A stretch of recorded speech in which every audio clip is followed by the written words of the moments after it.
Well, hello everyone. We're at Bribie Island right now.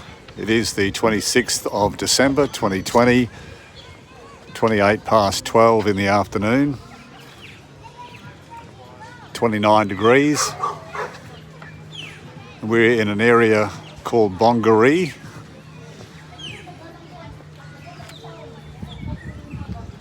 Here's this little jetty here that's been rebuilt a couple of times.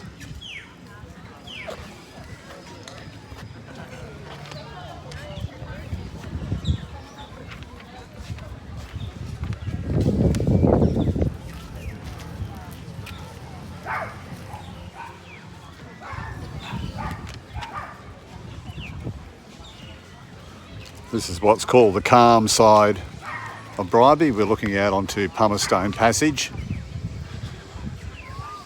Although it looks a little bit choppy right now. It's virtually the end of Pumice-Stone Passage.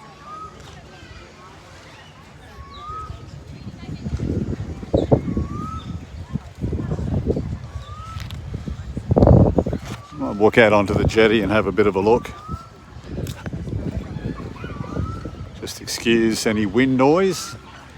I do have a wind sock on the microphone, but you'll still hear wind noise.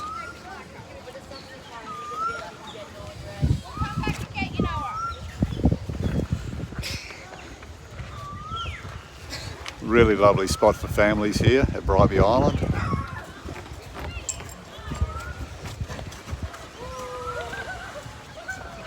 Bribie Island just north of Brisbane.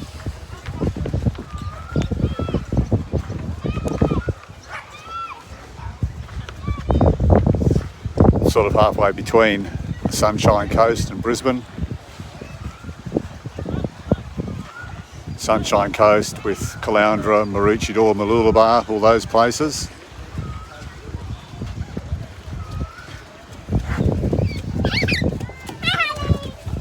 Bribie Island is named after a convict from the Moreton Bay penal colony who became the first European to live on the island. And according to the folklore, he became an expert at mud crabbing for the officers and was rewarded therefore with his freedom. His name was Bribie, and once freed he lived on the island for the rest of his life with a local Aboriginal woman.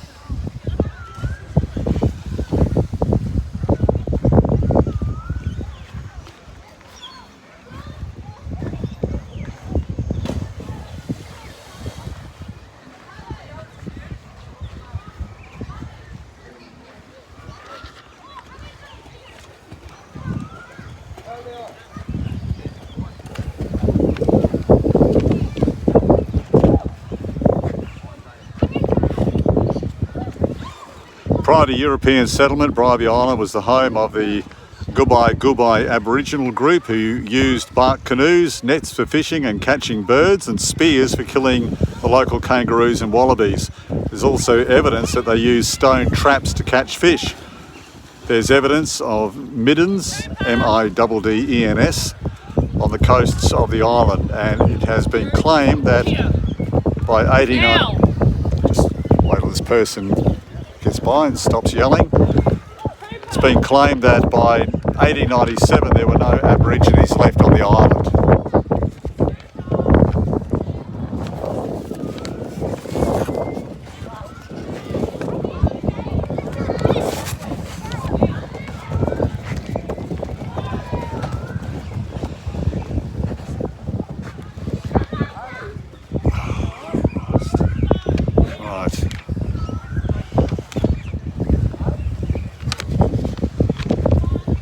Just a lovely, lovely spot for families here, as we said before.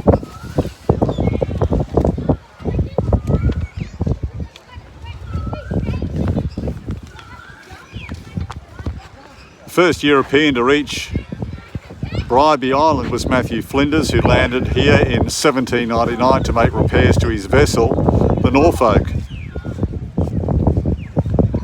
At Bribie, Flinders saw his first dugong and fired upon some of the WWII residents on the 16th of July 1799. I'll tell you more about that later. But there's evidence that the township of WWII was named after Flinders' Aboriginal companion called WWII. Flinders did not realise that Bribie was an island and consequently did not find the entrance to the Brisbane River. But the European discovery of the Brisbane River occurred in 1823 when John Oxley landed on the island. He met Thomas Pamphlet, a shipwrecked convict, who showed him the mouth of the Brisbane River. And although it was close to Brisbane, the development of the island was slow here in Bribie. In the late 19th century, a fish cannery was established, but it was abandoned in 1901. And the jetty, or rather a jetty, the one that we're standing on now, was built in 1912. Of course, it's been rebuilt. The first car arrived on the island in 1919. However, the Bribie Island Bridge between the mainland and Bribie was not built until 1963. So that first car on the island in 1919 arrived by boat. In 1953, even though there wasn't a bridge until 10 years later, in 1953, the island was finally connected to mainland's electricity.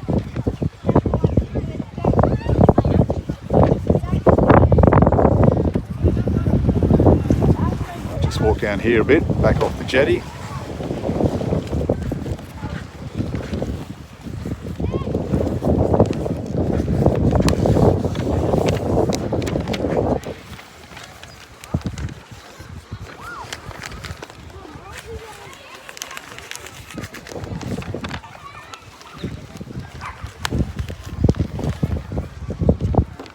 During World War II, Bribie Island was seen as a first line of defence against the invasion of Brisbane, what they thought would be the invasion of Brisbane, and consequently Fort Bribie was built. Today you can still see remnants of gun emplacements on the island, and a lot of those are on the surf side, Woorim area. But Bribie changed dramatically in 1963, as I said, when the Bribie Island Bridge from the mainland was completed. This opened the island up to holiday makers and day trippers. Now, I've got a picture here which I might be able to show you of the jetty the way it used to be, the one I'm standing on now. There we are. Can you see that?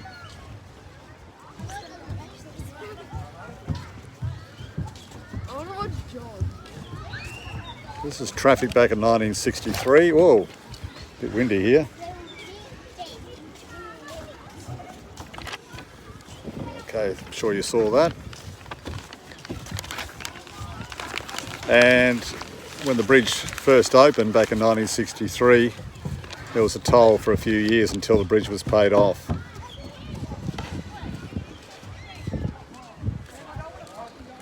That's from the sandstone, I believe, from the Sandstone Point area, just before you cross the bridge to Bribie.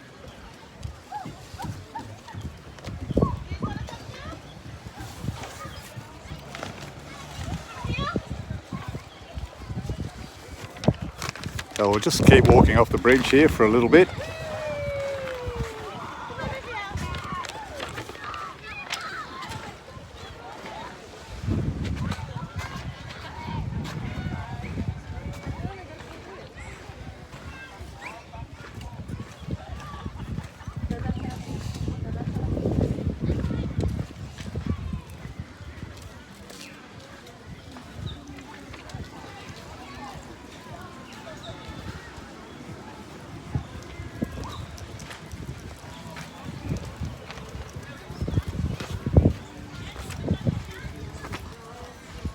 This video is in two parts. Part A will be the calm side, Bongaree, and part B will be on the surf side at Woorim. So look out for that, part B.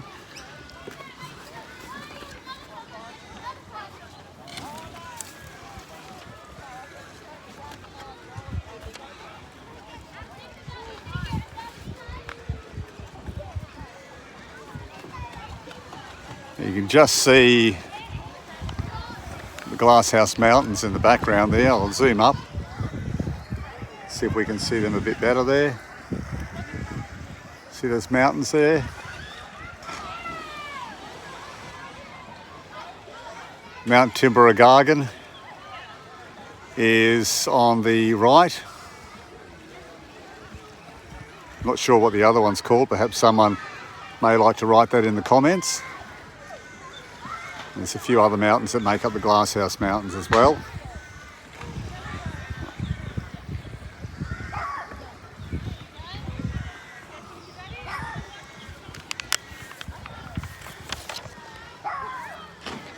Lieutenant James Cook sighted the Glasshouse Mountains west of Bribie on Thursday the 17th of May 1770 while sailing up the east coast of Australia in the HM bark Endeavour.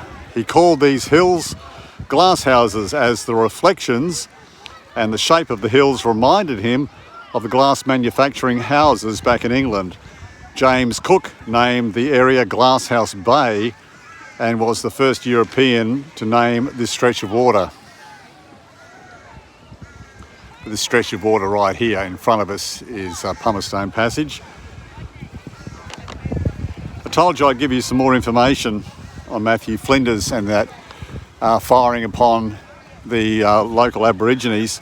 On the 16th of July 1799, Captain Matthew Flinders left Glasshouse Bay about 2 miles, 3.2 kilometres east of the shore in the Norfolk, and he sailed southwest between Moreton Island and the mainland parallel to the southern shore of Bribie Island until spotting an opening in the low western shore. He anchored at 8:15 a.m. and transferred with a small crew and bongaree, the Aboriginal called bongaree, to a smaller craft.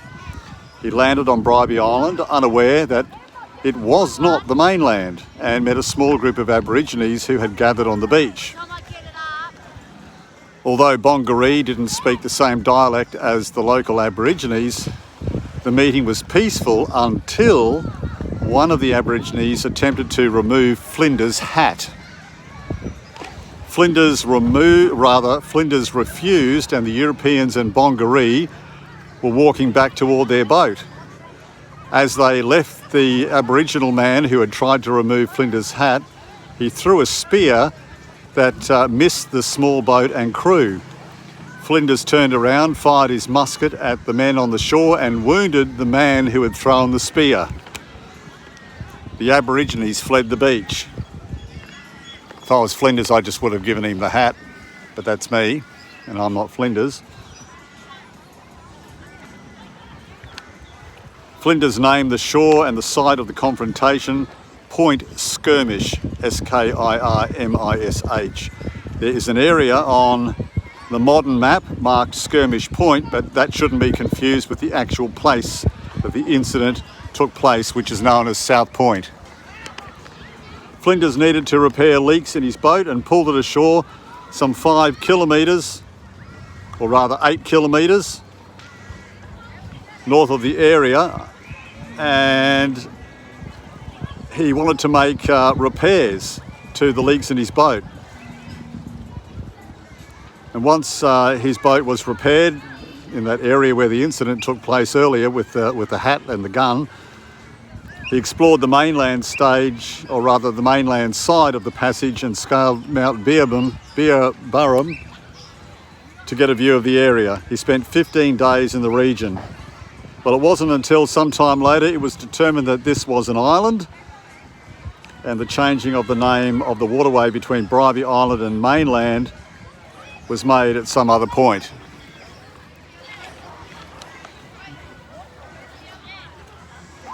Of course, now called Pumice Passage.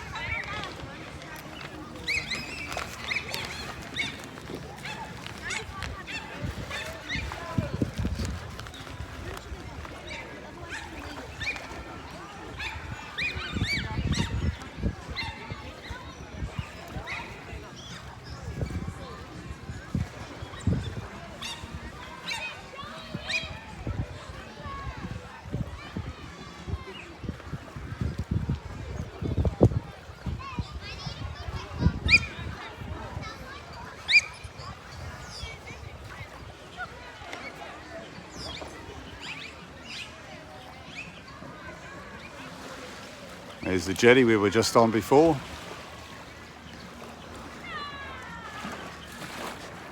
Bribie. It's a nice little area to come for a day, to spend a few days as well. It's not that far from Brisbane. As I said, it's on the way up to Mooloolaba, Maroochydore and all those areas. You just turn off the highway, follow the signs.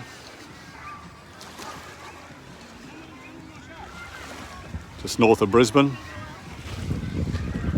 And we'll be doing a part B of Bribie Island as well. Look out for that, where we go to the surf side of Bribie Island.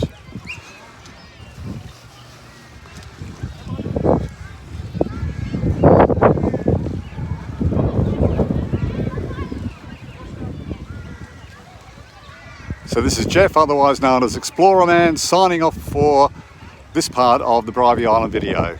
Have a great day.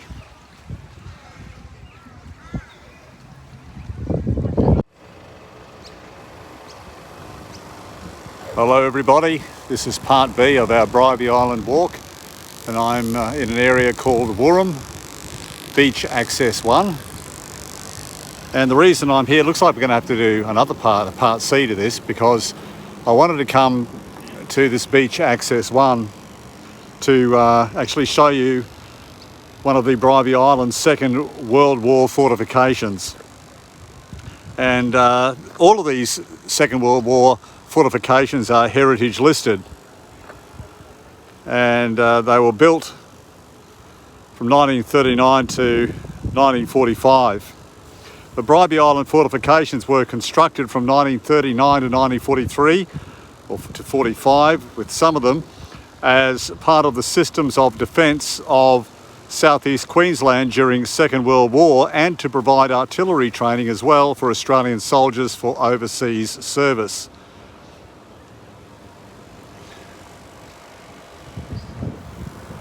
This is the car park area, just outside of Beach Access number 1.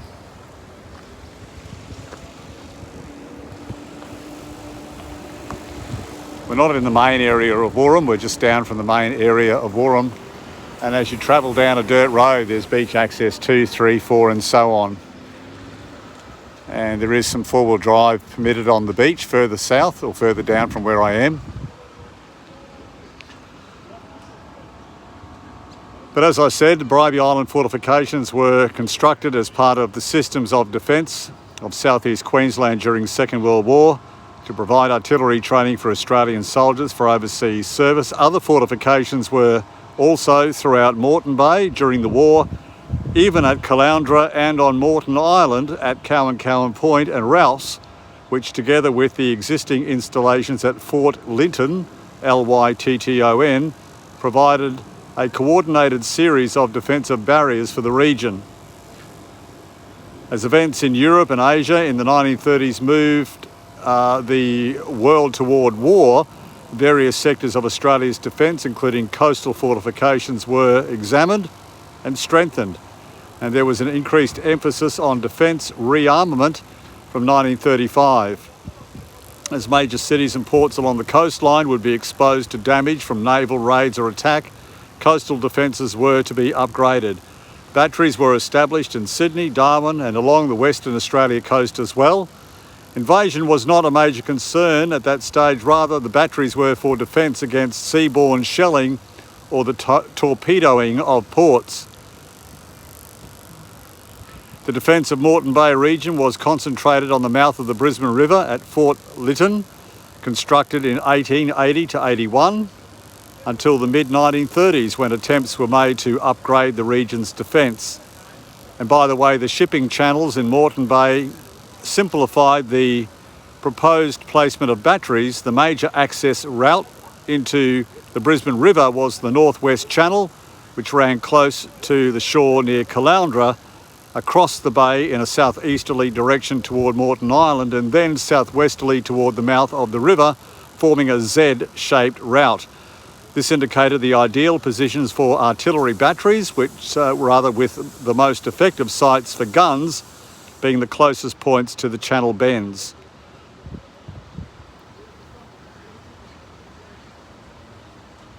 And of course, on September 1, 1939, when Germany invaded Poland, On the 3rd of September, Australia declared war on Germany.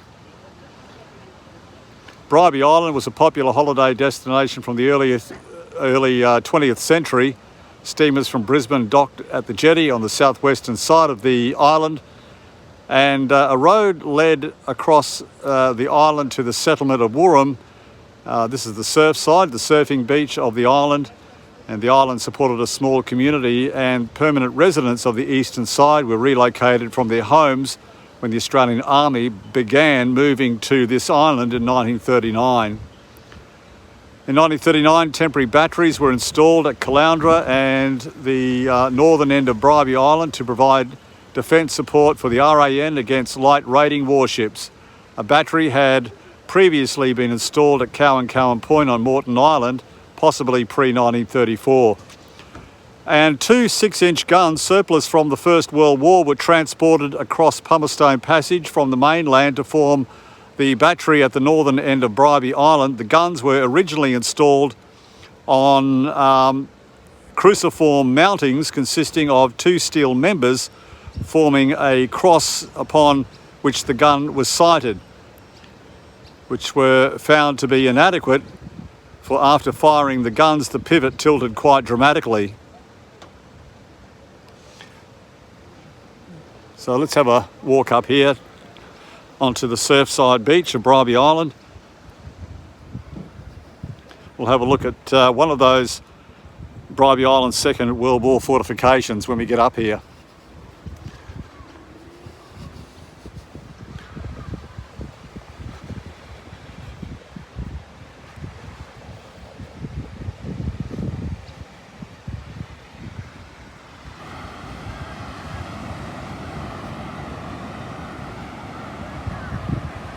You can imagine an enemy warship sailing across there, and fortifications were needed to be put in place here, and further along the beach there are more fortifications along that way. But I'll take you to have a look at one of them anyway. I'm not sure how close I can get. I'm not sure how close I can get to this fortification.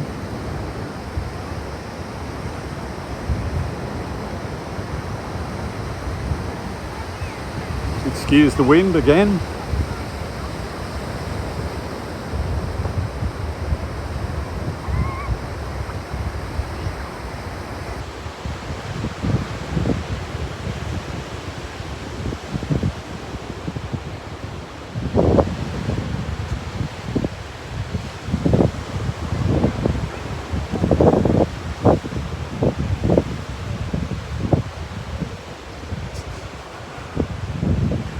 Make my way up this bit of a sand hill here.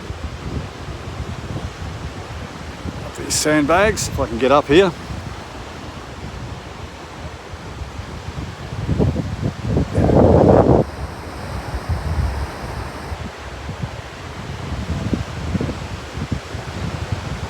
There we are, there's one of them.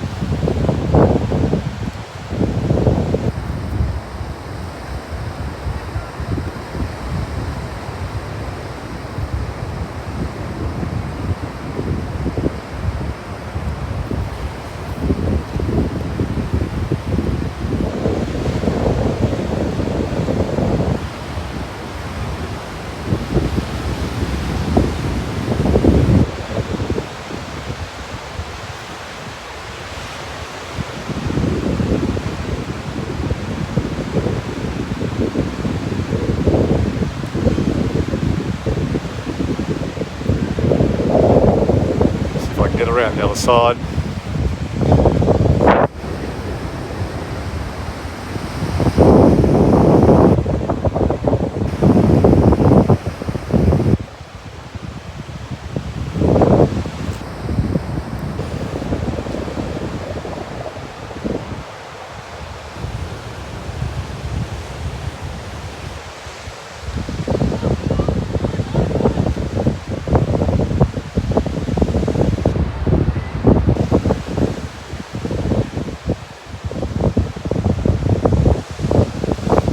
So you can see they would have had a pretty good view out there.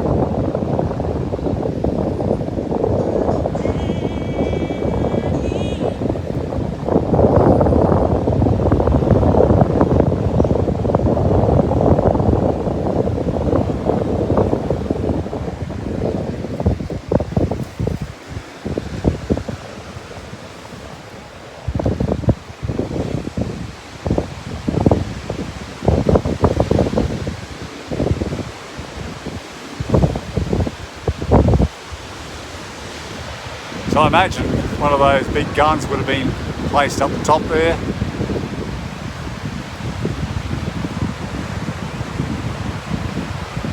Those gaps there, perhaps used for machine guns. If any of the enemy were on the beach, perhaps.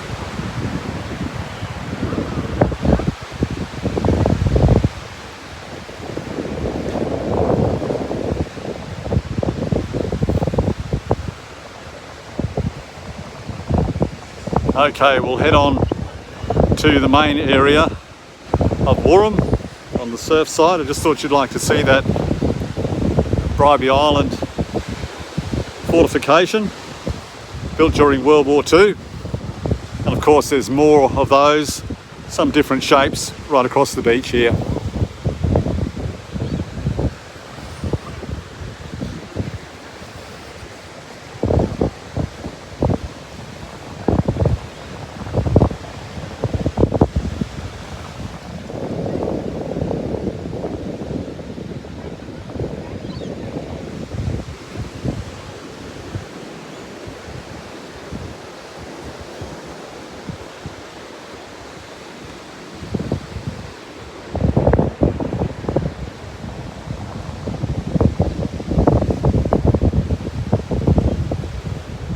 Make our way back down toward the car park.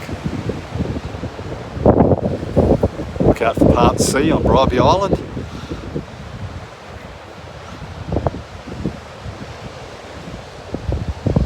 This is Jeff, otherwise known as Explorerman, signing off. Please subscribe and you'll be notified of future videos as well if you hit the bell. Thank you again for watching. Well, here we are again with Part C of Bribie Island. Looks like we're going to have to do a Part D as well. I'm at Fort Skirmish here at Woorim on Bribie Island.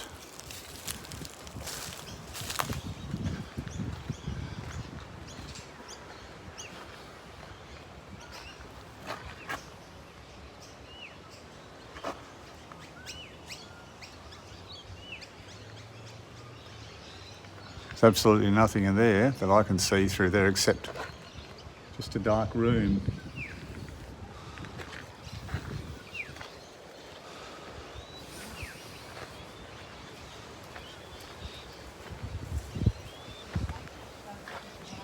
The Japanese invasion of Australia was a real threat during World War II after the bombing of Pearl Harbor, Hawaii in December 1941.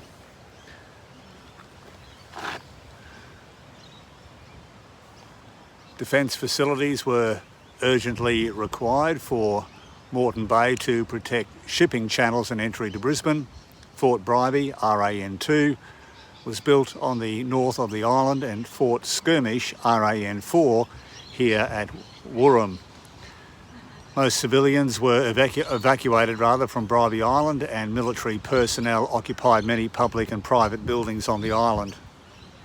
This particular building right there that we were looking at before. This building housed an electricity generator which provided power to operate anti-submarine indicator loop cables which were laid on the seabed between Bribie Island and Moreton Island. They were nearby control room. The signals were linked to remotely operated underwater mines. Fort Skirmish operated day and night with 44 Australian Navy personnel occupying many buildings constructed in this area, now known as Rotary Park. It's Rotary Park there.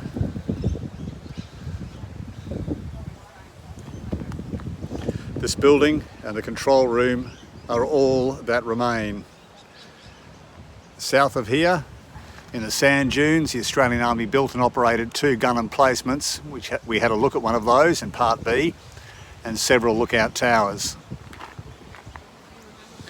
Australian and American troops were trained in beach landing craft on the ocean beach. They were based at a Sandstone Point, or rather where the Sandstone Point Hotel is now located, RAN5. A military jetty and storage facilities also operated at Bongaree RAN6. So there's Bongaree RAN6, Sandstone Point RAN5, Fort Skirmish and RAN4, that's where we are right now. And just down there from a little bit, one of the gun emplacements and fortifications. And there's another one further on down as well. Of course, that's Bribie, that's the mainland.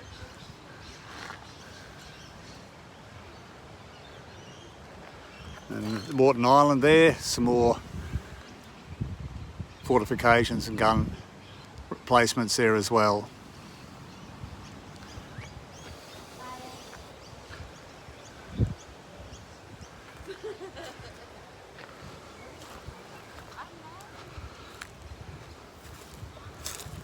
So that's part C. Looks like we'll have to do a part D now as we get to Woorim, which is the more built up area of Woorim. It's a great little place to go for a day or to spend a few days as well for a break. We'll take you there if you want to check out part D.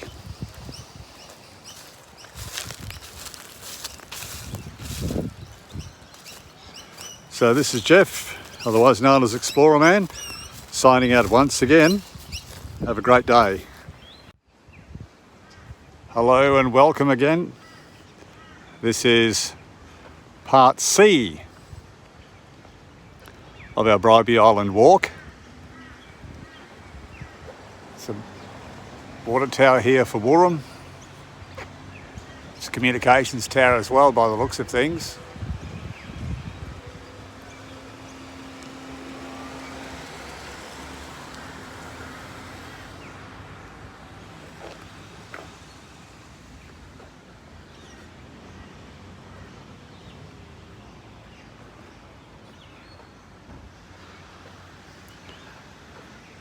The name Woorim, W-O-O-R-I-M, may be derived from the Kabai language word Wurama, spelled W-U-R-A-M-A, meaning red back sea eagle.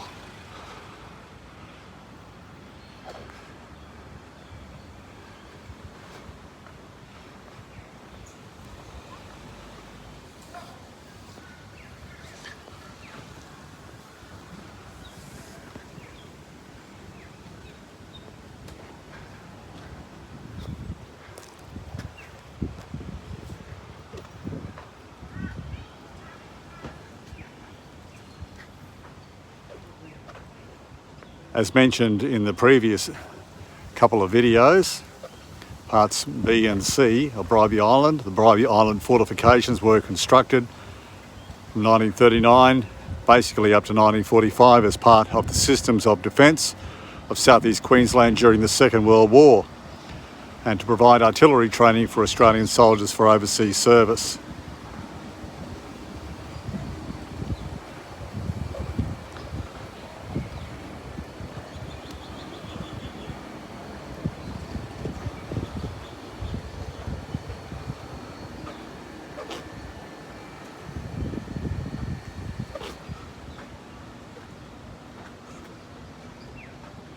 In the 2011 census, Woorim recorded a population of 1,765 people, 52.4% female, 47.6% male.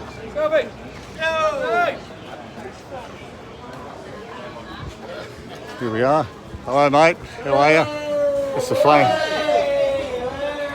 That's the famous hotel here.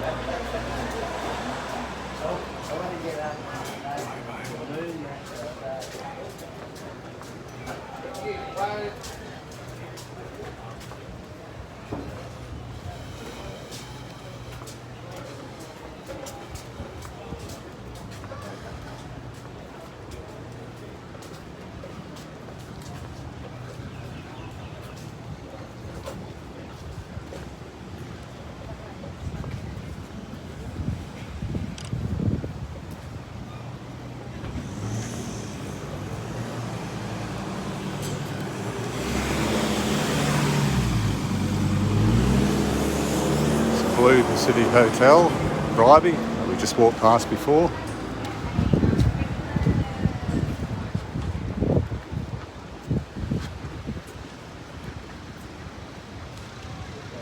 Really popular spot for families.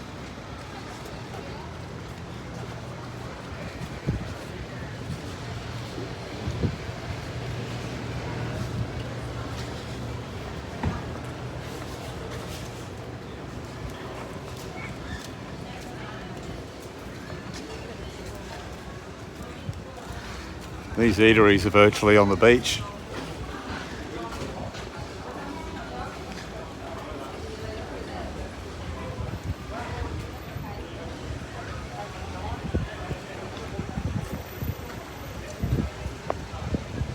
Okay, I'm just going to plug in another microphone. I hope this doesn't disrupt the sound too much. Let's try this out, see what happens. It might be without sound just for a second. If I can manage to do this.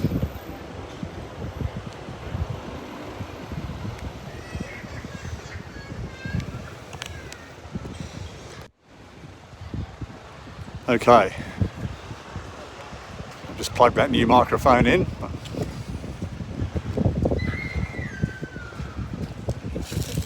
Still some wind around. I mean, you just can't avoid the wind on the beach, can you?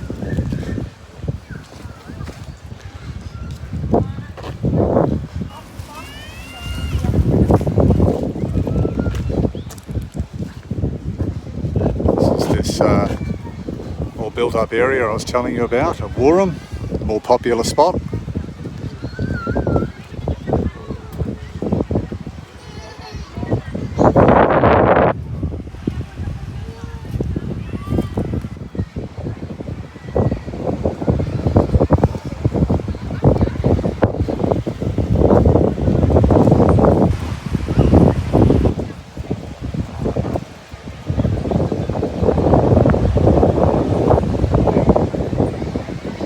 Down onto the beach just for a sec. Get onto the beach.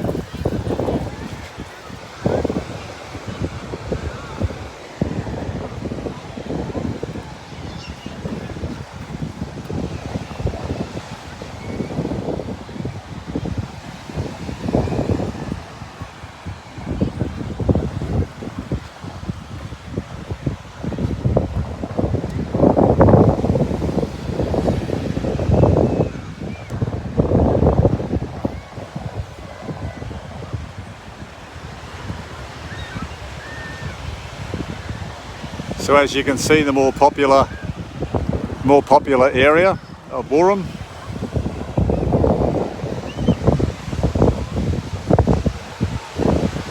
Most people come to this spot to swim, and there's pretty good fishing as well, not in the areas where people are swimming obviously, but just further along where the crowds thin out, there's some fairly good fishing along here.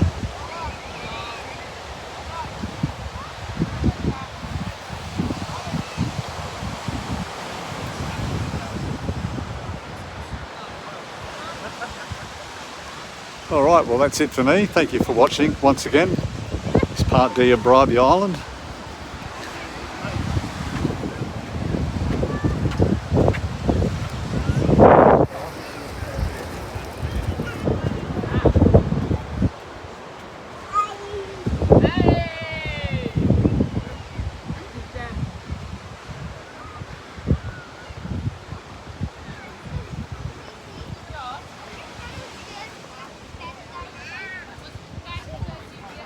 Please subscribe or hit that bell and you'll be notified, and hit that bell and you'll be notified of any future videos.